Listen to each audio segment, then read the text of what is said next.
এবং অনেকে আমাদেরকে প্রশ্ন করেন যে ভাই এটার নিচে তো কোনো ছিদ্র নাই, আমি তার ঢুকাবো কেমনি, বা এটা দেওয়ালে লাগলে তার ঢুকবে কিনা। খেয়াল করে দেখেন এই দিকটা কিন্তু তার যাওয়ার সময় যথেষ্ট স্পেস আছে, আমি কিন্তু একবারে দেওয়ালের সাথে লাগাই রাখছি, তারপরেও কিন্তু আমার এদিকে তারটা কিন্তু খুব সুন্দরভাবে ঢুকে যাচ্ছে। যদি আমি নিচ দিয়ে ফুটা করে লাগাতাম তাহলে কিন্তু রাউটারটা কিন্তু এরকম উঁচু হয়ে থাকতো বা একদিকে এরকম উঁচা হয়ে থাকতো।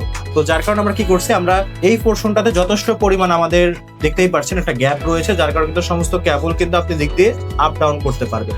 অনু রাউটার সহ সমস্ত কিছু ওয়্যার গুলো এদিক দিয়ে ম্যানেজমেন্ট করতে পারবেন এবং নিচ দিয়ে সুন্দর করে আপনি নিচের সাথে ওয়্যার গুলো কানেক্ট করে দিতে পারবেন।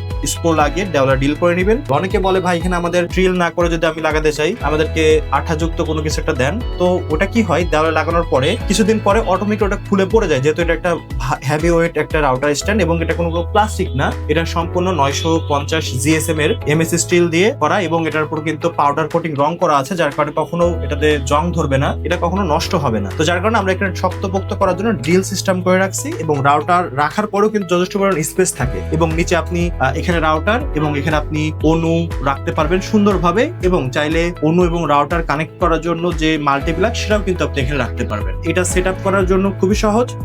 আপনারা এটা পেয়ে যাবেন 1xgadget.com এ।